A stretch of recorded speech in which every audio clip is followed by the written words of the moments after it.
नमस्कार दोस्तों, स्वागत है आप लोगों का आपके अपने यूट्यूब चैनल हिंदी साहित्य वाला पे। और आज हम लोग आचार्य रामचंद्र शुक्ल कृत जो हिंदी साहित्य का इतिहास है उसमें भक्ति काल में प्रकरण नंबर 3 को पढ़ेंगे। एक बार हम आप लोगों को याद दिलाना चाहेंगे, इससे पहले हम लोगों ने पिछली क्लास में भक्ति काल से संबंधित प्रकरण पहला जिसका नाम सामान्य परिचय है और प्रकरण नंबर 2 जिसका नाम निर्गुण धारा ज्ञानाश्रयी शाखा है उसको हम लोगों ने पढ़ा था। और भक्ति काल को प्रमुख रूप से 6 प्रकरणों में बांटा गया था, तो जिसमें हमने सबके विषय में चर्चा भी किया था भक्ति काल के पहले क्लास में। और हमने ये भी बताया था कि हम लोग एक एक करके रेगुलर प्रकरण एक एक समाप्त करेंगे। तो चलिए उसी क्रम में ये प्रकरण नंबर 3 है जिसका नाम है निर्गुण धारा प्रेम मार्गी सूफी शाखा।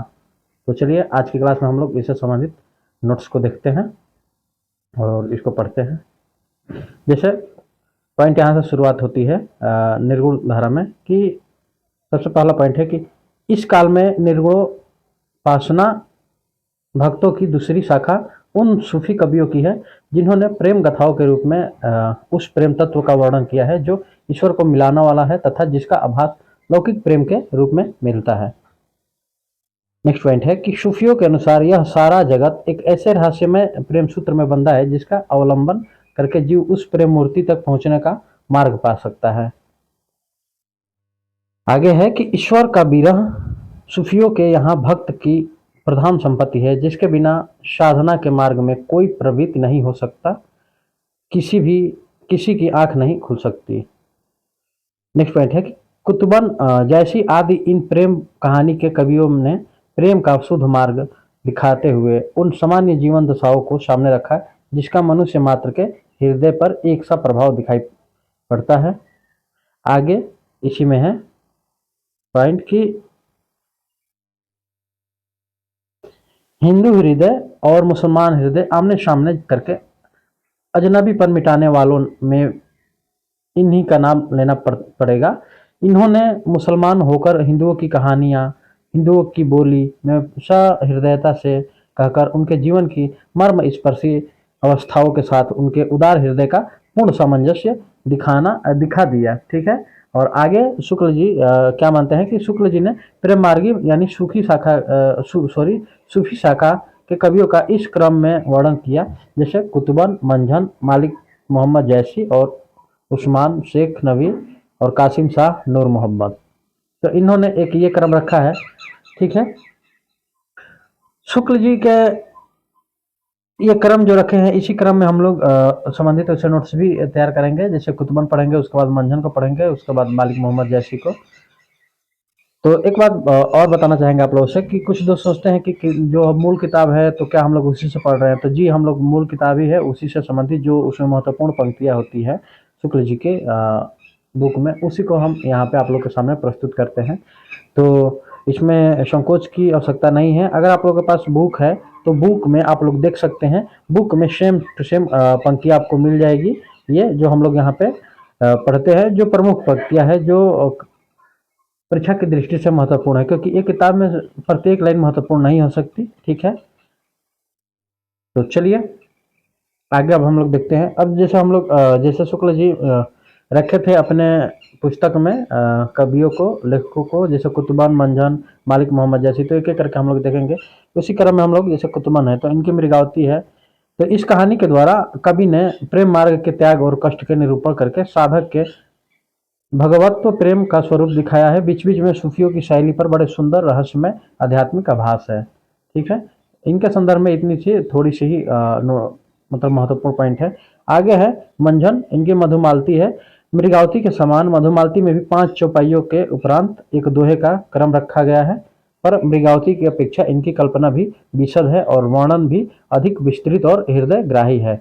आध्यात्मिक प्रेम भाव की व्यंजना के लिए प्रकृति के भी अधिक दृश्यों का समावेशन मंझन ने किया है। कहानी भी कुछ अधिक जटिल और लंबी है। नेक्स्ट पॉइंट है कि जन्म जन्मांतर और योन्यंतर के बीच प्रेम की अखंडता दिखाकर मंझन ने प्रेम तत्व की व्यापकता और नित्यता का आभास दिया है। आगे हम लोग पॉइंट देखेंगे मालिक मोहम्मद जैसी के बारे में, जिन्होंने पद्मावत लिखी थी। तो देखिए, ग्रंथारंभ में कवि ने मसन्नवी की रूढ़ी के अनुसार शाह वक्त शेरशाह की प्रशंसा की है। ठीक है, आगे हम लोग जैसे बढ़ेंगे तो देखेंगे जैसी ने और क्या पद्मावत के संदर्भ में कहा है। तो देखिए, जैसी की अक्षय कीर्ति का आधार है पद्मावत, जिसके पढ़ने से यह प्रकट हो जाता है कि जैसी का हृदय कैसा कोमल और प्रेम के पीर से भरा हुआ था।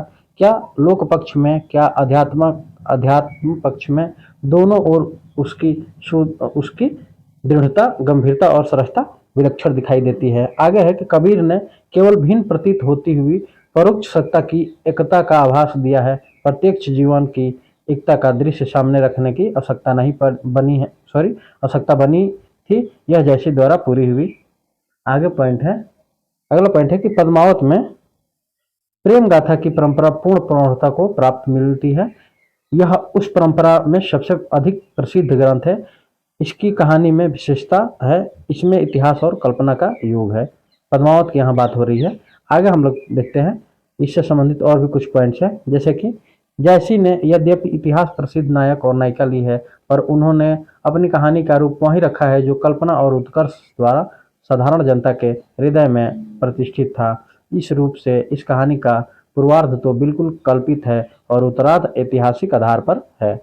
नेक्स्ट पॉइंट है कि प्रेम मार्गी सूफी कवियों की और कथाओं में इस कथा में यह विशेषता है कि इसके ब्यौरों से भी साधना के मार्ग, उसकी कठिनाइयों और सिद्धि के स्वरूप आदि की जगह जगह पर व्यंजना होती है। नेक्स्ट पॉइंट है कि यद्यपि पद्मावत की रचना संस्कृत प्रबंध काव्यों की सर्गबंध पद्धति पर नहीं, फारसी की मनस्वी शैली पर है, पर श्रृंगार, वीर आदि के वर्णन में चली आती हुई भारतीय काव्य परंपरा के अनुसार ही इसका पूर्वार्ध तो एकांत प्रेम मार्गी का ही आभास देता है और उत्तरार्ध में लोक पक्ष का भी विधान है। नेक्स्ट पॉइंट है कि पद्मिनी के रूप का वर्णन जो जैसी ने किया है, वह पाठक को सौंदर्य को लोकोत्तर भावना में मग्न करने वाला है। अनेक प्रकार के अलंकारों की योजना उसमें पाई जाती है। नेक्स्ट पॉइंट है कि जैसी के पहले कवियों ने 5-5 चौपाइयों के पीछे एक दोहा रखा है, और जैसी ने 7 चौपाइयों का क्रम रखा है। चलिए अब नेक्स्ट पॉइंट हम चलेंगे उस्मान पे, और उनकी एक रचना है चित्रावली, उसके बारे में हम लोग देखेंगे। जैसे देखिए आप लोग, इससे संबंधित पॉइंट है कि कवि ने इस रचना में जैसी का पूरा अनुकरण किया है। जो जो विषय जैसी ने अपनी पुस्तक में रखी है, उन विषयों पर उस्मान ने भी कुछ कहा है। कहीं कहीं तो शब्द और वाक्य विन्यास भी वही है, पर विशेषता की कहानी बिल्कुल कवि की कल्पित है। इन्होंने जैसी की तरह 7 चौपाइयों का क्रम रखा है और 5 चौपाइयों का नहीं। शेख नबी के बारे में हम लोग पढ़ेंगे। इनका एक ज्ञानदीप है। इसके संदर्भ में शुक्ल जी ने शेख नबी के विषय में माना है कि इनसे प्रेम मार्गी सूफी कवियों की प्रचुरता सम्मति समझनी चाहिए। यहाँ प्रेम गाथा परंपरा समाप्त होती है। आगे भी इस शैली की कुछ रचनाएं आई, पर जनता पर उनका वैसा प्रभाव नहीं पड़ता है। कासिम शाह हंस जवाहिर, अब देखिए इनके बारे में देखते हैं कि इनकी रचना बहुत निम्न कोटि की है। इन्होंने जगह जगह पर जैसी की पदावली तक ली है, पर प्रौढ़ता नहीं है। आगे हम लोग देखेंगे नूर मोहम्मद के बारे में। देखिए नूर मोहम्मद के बारे में पंक्ति है कि नूर मोहम्मद फारसी के अच्छे आलिम थे और इनका हिंदी काव्य भाषा का भी ज्ञान और सब सूफी कवियों में अधिक था। नेक्स्ट पॉइंट है इंद्रावती। इंद्रावती में क्या है कि कवि ने जैसी के पहले कवियों के अनुसार 5-5 चौपाइयों के उपरांत दोहे का क्रम रखा है, और इसी ग्रंथ को सूफी पद्धति का अंतिम ग्रंथ मानना चाहिए। आगे पॉइंट्स हैं, और यह है अनुराग बांसुरी। तो चलिए हम लोग इसके संदर्भ में देखेंगे कि इसकी भाषा सूफी रचनाओं में बहुत अधिक संस्कृत गर्भित है। नेक्स्ट पॉइंट है कि हिंदी भाषा में रचना करने मतलब इंद्रावती के कारण शायद इन्हें उपालंब सुनने को भी मिलता था कि तुम मुसलमान होकर हिंदी भाषा में रचना करने क्यों गए। नेक्स्ट पॉइंट है कि संवत 1800 तक आते आते मुसलमान हिंदी से किनारा खींचने लगे। हिंदी हिंदुओं के लिए छोड़कर अपने पढ़ने लिखने की भाषा ये विदेशी अर्थात फारसी ही रखना चाहते थे, जिसे उर्दू कहते हैं। उसका उस समय तक साहित्य में कोई स्थान न था। नेक्स्ट पॉइंट है कि कवि ने इसकी रचना अधिक पांडित्य पूर्ण रखने का प्रयत्न किया है, और विषय भी इसका तत्व ज्ञान संबंधी है। शरीर, जीवात्मा और मनोवृत्ति आदि को लेकर पूरा अध्यवसित रूपक एलेगरी खड़ा करके कहानी बांधी है, और सब सूफी कवियों की कहानियों के बीच में दूसरा पक्ष व्यंजित होता है, पर यह सारी कहानी और सारे पात्र भी रूपक है। और नेक्स्ट जो पॉइंट है वो है कि चौपाइयों के बीच बीच में इन्होंने दोहे न रहकर बरहुए रखे हैं। प्रयोग भी ऐसे ऐसे संस्कृत शब्दों के हैं जो और सूफी कवियों में नहीं आए हैं। काव्य भाषा के अधिक निकट होने के कारण भाषा में कहीं कहीं ब्रज भाषा के शब्द और प्रयोग भी पाए जाते हैं। और नेक्स्ट पॉइंट, शुक्ल जी मानते हैं कि शुक्ल जी ने सूफी आख्यान काव्यों की अखंडित परंपरा की समाप्ति मानी है। और आगे जो पॉइंट्स है वो है कि साहित्य की कोई अखंड परंपरा समाप्त होने पर कुछ दिन तक परंपरा की कुछ रचनाएं इधर उधर होती रहती है। इस ढंग की पिछली रचनाओं में चतुर्मुख की कथा और यूसुफ जुलेखा उल्लेख योग्य हैं। तो दोस्तों, ये आज हम लोगों ने प्रकरण नंबर 3 को समाप्त किया, जिसका नाम था निर्गुण धारा प्रेम निर्गुण धारा प्रेम मार्गी सूफी शाखा। ठीक है, अब हम लोग नेक्स्ट क्लास में प्रकरण नंबर 4 को देखेंगे, जिसका नाम है सगुण धारा राम भक्ति शाखा।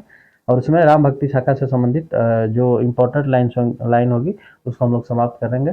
तो आज के लिए हम लोग इतना ही रहने देते हैं। मिलते हैं आप लोगों से नेक्स्ट क्लास में ऐसे ही महत्वपूर्ण वीडियो लेके। तो आज के लिए इतना ही। जो हमारे नए व्यूअर हैं, आप लोग को वीडियो अच्छी लगी हो तो चैनल को आप लोग लाइक सब्सक्राइब शेयर कीजिए, ताकि आने वाली वीडियो आप लोगों को मिलती रहे। और जो हमारे पुराने दोस्त हमसे जुड़े हैं वो वीडियो को लाइक करें। तो आज के लिए ही इतना ही दोस्तों, धन्यवाद, थैंक यू।